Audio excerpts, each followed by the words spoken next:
Je m'appelle Éliane Bonin, alias Lily. J'ai 47 ans. Je fais du cirque social et du cirque et des arts pour la transformation sociale. Quand je suis arrivée à Montréal en 1999, j'étais sans domicile fixe depuis 5-6 ans. J'avais pas de revenus. J'étais une troubadour.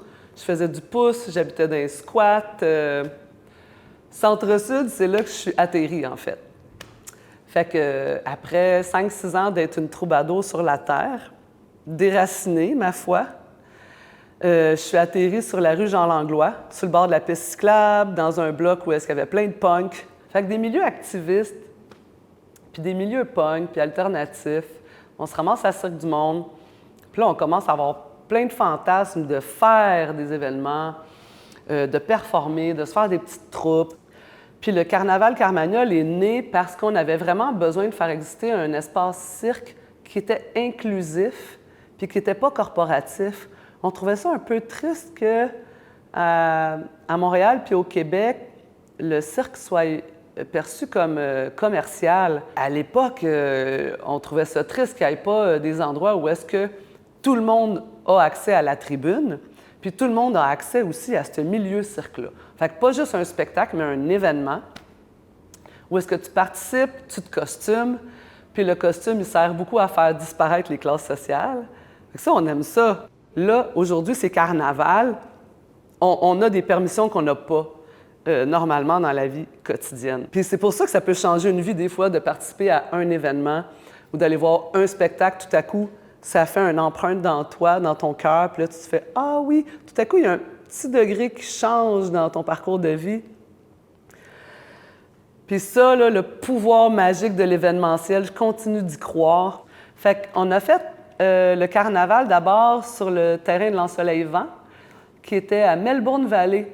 Puis on trouvait ça important que ça se passe en nature, que les gens soient en immersion. Puis à travers ça, se sont développées d'autres activités. On a fait des fêtes de parc au Parc des Royaux de Lorimier de Rouyn. Puis plus tard, en collaboration avec Phénoména, en dessous des viaducs, puis d'autres fêtes de quartier avec Espace Libre au Parc des Faubourgs. Puis on a participé à plein d'autres événements, là.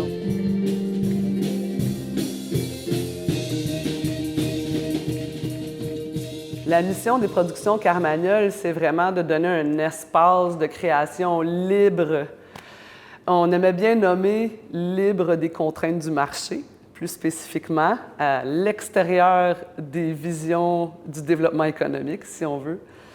Fait que c'est vraiment plus un cirque social, un cirque engagé, puis aussi qui valorise la relève. Fait que l'inclusion à ce niveau-là aussi, où est-ce qu'il n'y a pas un élitisme qui est mis à l'honneur, où est-ce qu'on va applaudir tout le monde. Et chaque acteur, actrice des événements concrets puis des activités à tous les niveaux d'implication, qu'on soit sur la scène, derrière la scène ou en coulisses ou dans la gestion. Chaque personne est valorisée également, puis on veut valoriser le fait que chaque humain a sa place. Être sous la bannière Carmagnole, pour beaucoup de monde, c'est important. Il y a du monde qui sont venus voir un show une fois, puis que leur cœur bat Carmagnole, dit Carmagnole. Ça fait juste du bien. Puis si on fait briller ces bannières-là, c'est pour que ça fasse du bien aux gens.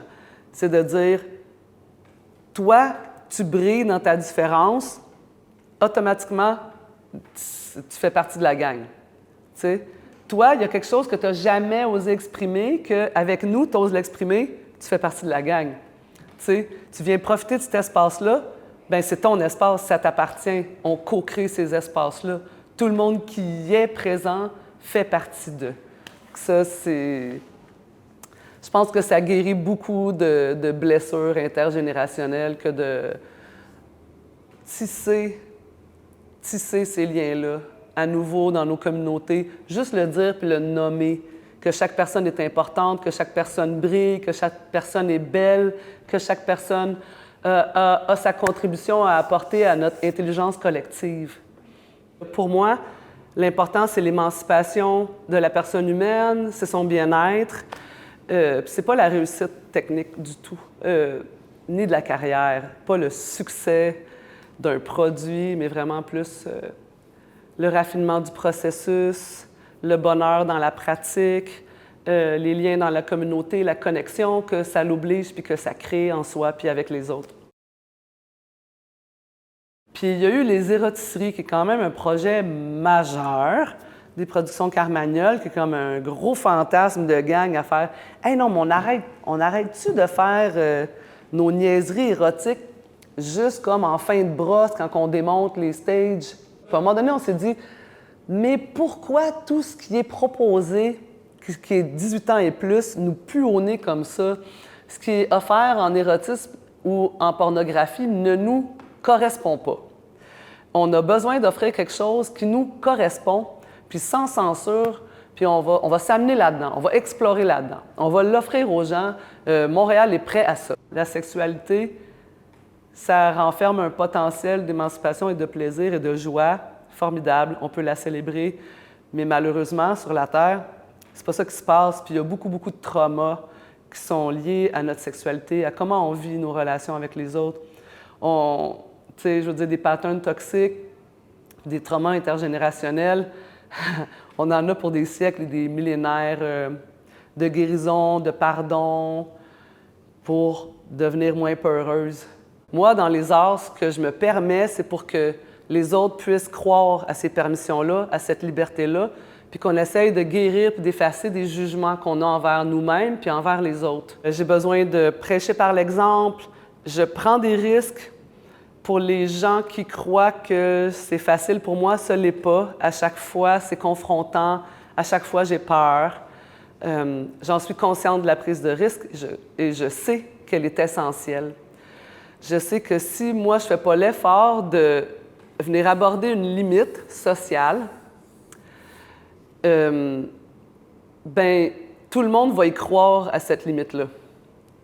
Fait que si je vais l'aborder, puis je vois qu'on peut passer au travers, puis que ça peut être sain, ben c'est ça qui fait avancer le monde. Moi, dans les arts, ce que je me permets, c'est pour que les autres puissent croire à ces permissions-là, à cette liberté-là, puis qu'on essaye de guérir puis d'effacer des jugements qu'on a envers nous-mêmes puis envers les autres. Parce que le privé est politique, mais le public l'est encore plus. Tu sais, de savoir que quand tu es sur scène, quand tu as une voix qui porte, quand tu as une image qui porte, les gens ils vont l'imprimer en soi, puis ça va faire partie de leur bagage d'influence. Fait que quel genre d'influence, moi, j'ai pu profiter des exemples de vie de personnes qui faisaient différemment, qui faisaient autrement, puis qui restaient collés à leur philosophie, leurs valeurs, puis leurs croyances politiques. Je veux continuer d'œuvrer dans ce sens-là. Pour les érotisseries, c'est ça. Pour Carmagnole, c'est ça. Dans tous les événements où est-ce que je participe, c'est toujours ça.